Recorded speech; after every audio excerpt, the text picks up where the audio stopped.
The gilded atrium smelled of lilies and high-interest debt. Elena Martinez smoothed the fabric of her $80 department store dress, a sharp contrast to the sea of designer silk swirling around the lobby. Today was her daughter Chloe's wedding, a day she had funded through double shifts and missed sleep. Yet the air felt thick with a coldness that had nothing to do with the air conditioning. "Mom, please don't be upset," Chloe whispered, her eyes darting toward the grand staircase where the groom's mother, Victoria Thompson, stood like a sentinel. Victoria, she rearranged the floor plan. She said the lighting in the front is reserved for industry icons. She's moved you to table 42. Elena looked toward the back of the ballroom. Table 42 was tucked behind a heavy marble pillar, inches away from the swinging doors of the industrial kitchen. "The kitchen entrance, Chloe?" Elena asked, her voice a calm ripple in a turbulent sea. Before her daughter could answer, Victoria Thompson swept down the stairs, her diamonds catching the light with predatory brilliance. "Oh, you're here, Elena. Splendid. I trust you found your seat? We've arranged for the catering staff to take their breaks at your table. We thought you'd feel more at home with the working class." Victoria's smile didn't reach her eyes. She saw a nurse. She didn't realize she was looking at the woman who held the keys to her family's crumbling medical empire. Before we get to the moment Elena calls in a favor that bankrupts Victoria's ego, I want to hear from you. Have you ever been hidden away by people who thought they were better than you? Drop a "proud" in the comments and tell me where you're watching from. To Victoria Thompson, a hospital was a brand, a line item on a balance sheet. To Elena, a hospital was a battlefield where she had spent 30 years in the trenches. Elena wasn't just a nurse. She was a legend at County General. She was the one who could spot a pulmonary embolism before the monitors even beeped. The one who kept her head when the ER was overflowing with trauma cases. The Thompsons owned the Thompson Medical Network, a collection of high-end clinics that catered to the elite. They prioritized valet parking and gourmet cafeterias over patient-to-staff ratios. Victoria's husband, Richard, was an administrator who hadn't touched a stethoscope in decades, and their son, Alistair, was being groomed to take over the corporate suite, despite his secret longing to actually practice medicine. When Chloe started dating Alistair, Elena saw the red flags. The Thompsons didn't see a future daughter-in-law. They saw a doctor's daughter whose modest mother was a social liability. They were obsessed with the optics of the wedding, ensuring that every guest was a donor or a political ally. Elena had spent years picking up extra night shifts to put Chloe through medical school. She had sacrificed her sleep and her back to ensure her daughter had a seat at the table. To be told she was now being relegated to the kitchen door was more than an insult.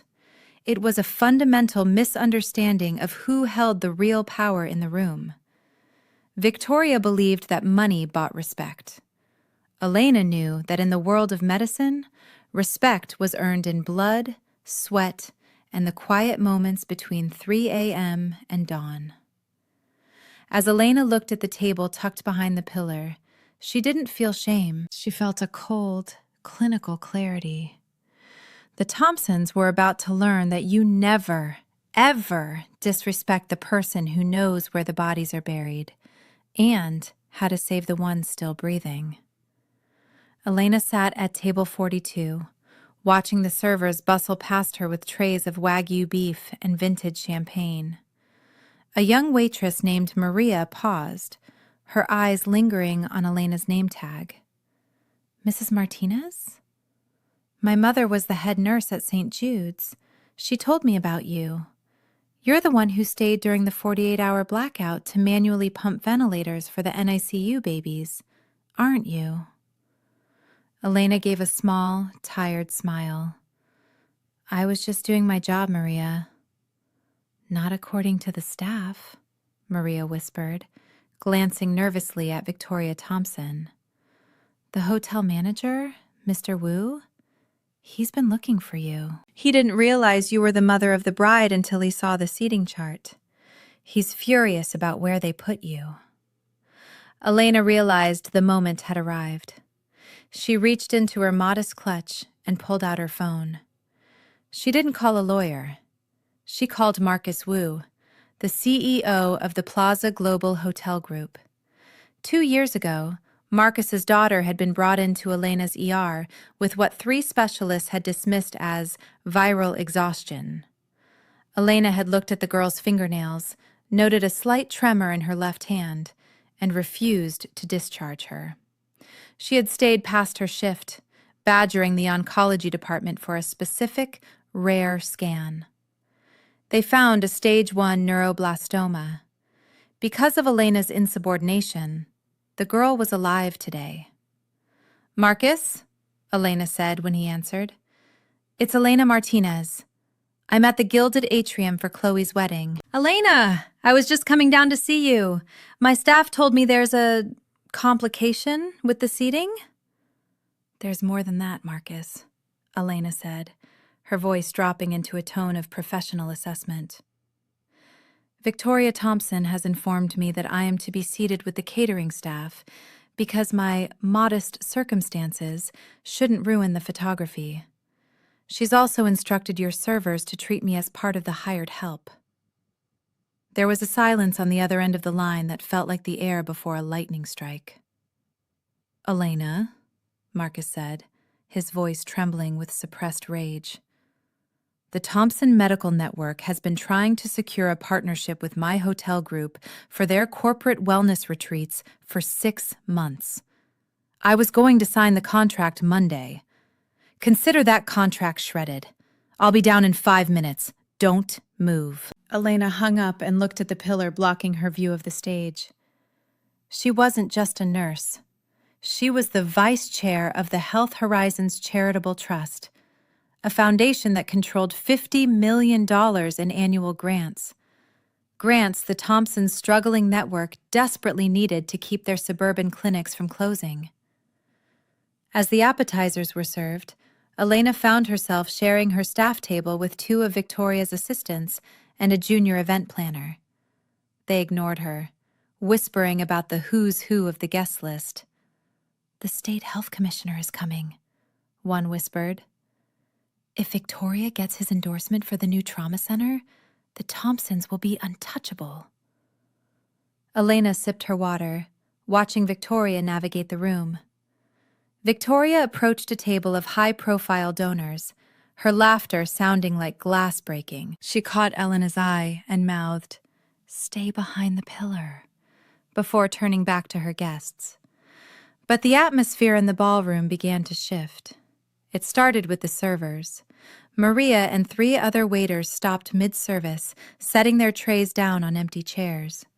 One by one, the bartenders stepped away from the signature cocktail stations. The string quartet, usually the backdrop of these events, lowered their bows. "What is the meaning of this?" Victoria's voice pierced the sudden quiet. She hurried toward the head waiter. "The salmon hasn't even been cleared. We have a schedule." The head waiter, a veteran named David, who had worked for Marcus for 20 years, looked Victoria dead in the eye. "My apologies, Mrs. Thompson, but the staff of the Gilded Atrium does not work for people who disrespect the woman who saved my daughter's life." "What?" Victoria stammered. "Who are you talking about?" David gestured toward the back of the room, toward table 42. "Nurse Martinez. We all know who she is, and we've all agreed, if she sits at the back, we walk out the front." The ballroom erupted in murmurs. Chloe and Alistair, who had been taking photos in the garden, rushed in. "Mom, what's going on?" Chloe asked, seeing the staff standing in a silent, defiant line. Victoria's face was an interesting shade of puce. "This is a mutiny. I'll have you all fired. Do you know who I am? Do you know the budget for this wedding?" "I know exactly who you are, Victoria." A booming voice echoed from the entrance.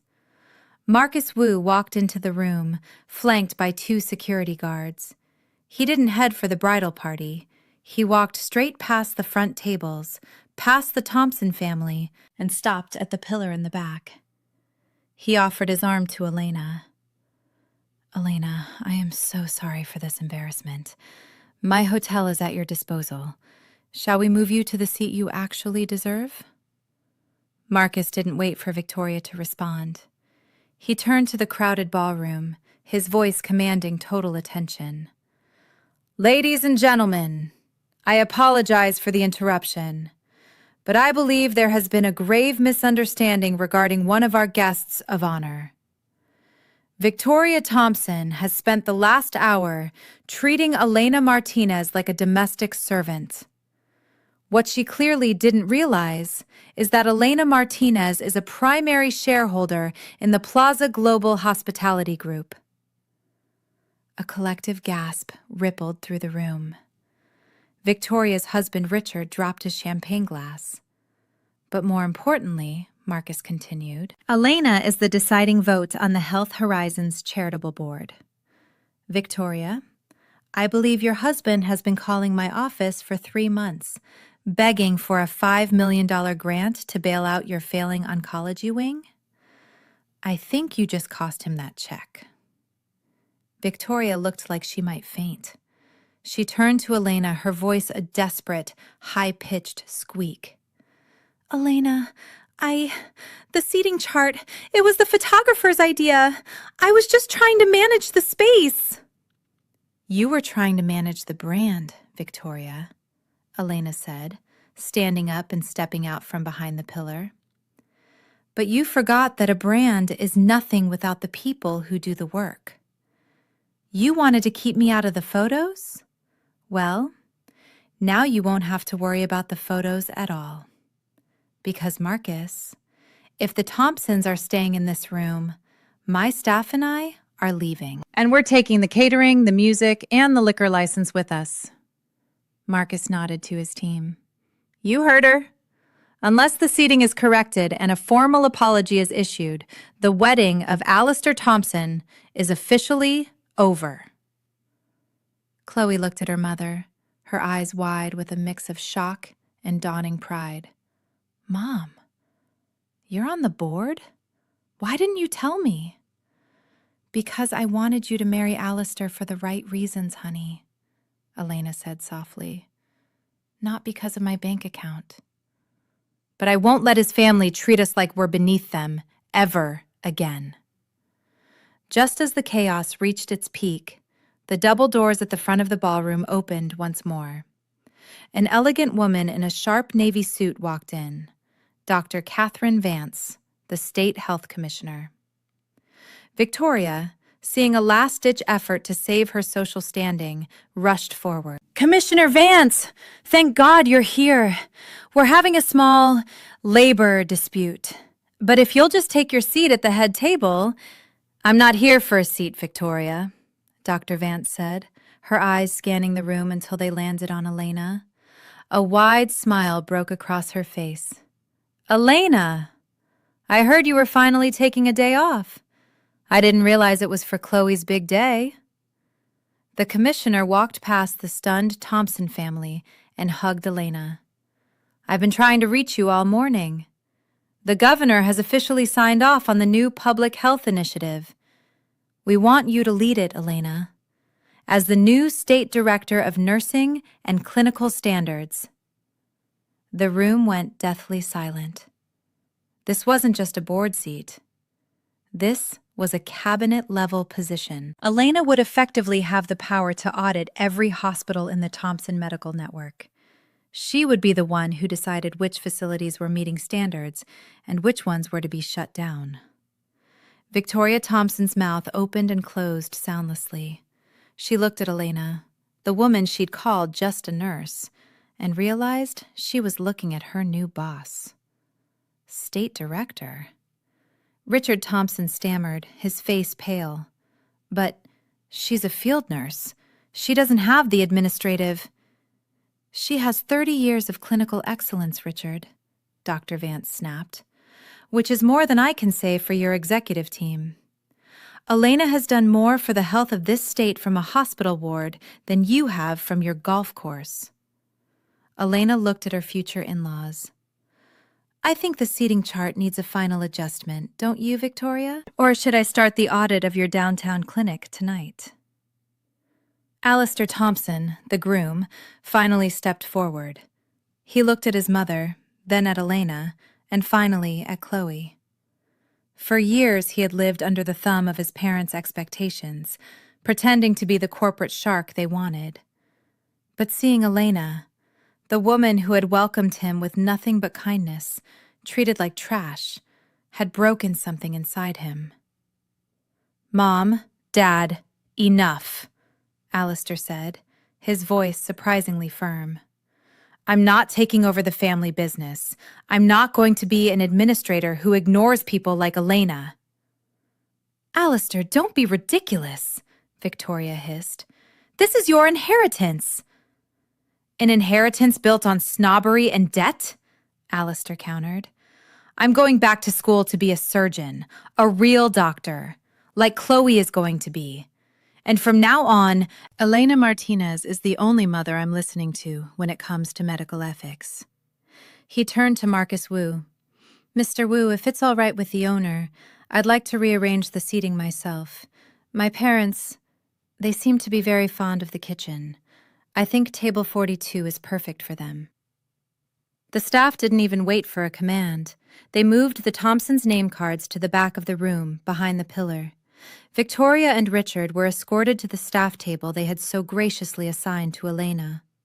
Elena was led to the front row, seated between the CEO of a global hotel chain and the state health commissioner. Maria, the server, placed a glass of the finest vintage champagne in front of her. Enjoy the view, Elena, Marcus whispered. It's a long way from the kitchen. Elena watched as Chloe and Alistair walked back to the altar. The wedding didn't just proceed. It transformed. The pretension was gone. The donors and snobs, seeing the power shift, suddenly found themselves very interested in talking to Elena about her vision for the state's health care. The reception was a masterclass in social karma. Victoria Thompson, who had spent a decade as the queen of the local social scene, was now a ghost at her own son's wedding. She sat behind the marble pillar, the sounds of the kitchen, the clattering of dishes and the shouting of chefs, acting as the soundtrack to her humiliation. Every time she tried to stand up and mingle, she was met with cold stares or polite excuse-me's from the very people she used to intimidate. The industry icons she had reserved the front for were now busy lining up to speak with Elena and Commissioner Vance. I heard Elena is overseeing the $10 billion infrastructure bill for rural clinics, one donor whispered, purposely loud enough for Victoria to hear. The Thompsons are finished. Their network is built on vanity. Elena's is built on results. Elena, meanwhile, didn't gloat. She spent the evening doing what she did best, listening. She spoke to the kitchen staff, thanking them personally. She spoke to the junior doctors, promising them that the new initiative would prioritize their mental health and wages. When Victoria finally approached Elena near the end of the night, her designer gown was wrinkled and her face was a mask of defeat. Elena, please. The oncology grant, we need it. If the downtown wing closes, hundreds of people lose their jobs. Elena looked at her, not with hatred, but with a clinical detachment. The grant will be approved, Victoria, but not through you. I'm appointing a neutral conservator to oversee your family's network. You and Richard are officially retired from hospital administration. You'll keep your shares, but you'll never make a clinical decision again. You're taking our company? Victoria whispered. I'm saving the patients, Victoria, Elena replied. There's a difference. As the night wound down, Elena sat with Chloe and Alistair. The two of them looked exhausted, but truly happy. "We're moving to the city," Chloe said, clutching Elena's hand. "Alistair is starting his residency at the university hospital. We don't want any Thompson money, Mom. We want to do it on our own." "You won't be on your own," Elena said. "You have your skills, and you have a mother who finally has the power to make sure the system treats you fairly." Elena watched Marcus Wu and Commissioner Vance finalize the details of the new Public Health Board. The gilded atrium wedding would go down in local history, not for the decor, but for the day a nurse dismantled an empire and built a community in its place. 1 year later, Elena Martinez stood in front of the newly opened Elias Martinez Community Health Center. It was a facility built on the site of one of the Thompsons' closed boutique clinics. There were no valet parkers here, but there were twice as many nurses and state-of-the-art diagnostic equipment available to everyone, regardless of their modest circumstances. Victoria Thompson was often seen at the local grocery store, a shadow of her former self. Her name was no longer on gala invitations. It was a footnote in a cautionary tale about corporate arrogance. Elena received a text from Alistair, now a top surgical resident. "First solo surgery today, Mom. I thought about what you said. Care for the person, not the chart. It went perfectly." Elena smiled, looking at the plaque on the building. She wasn't just a nurse. She was the heartbeat of the city. True power isn't about where you sit at a wedding. It's about the lives you touch when no one is looking. Elena proved that your worth is measured in your character, not your seating chart. If you believe in integrity over ego, hit that like button and subscribe for more stories of justice. Until next time.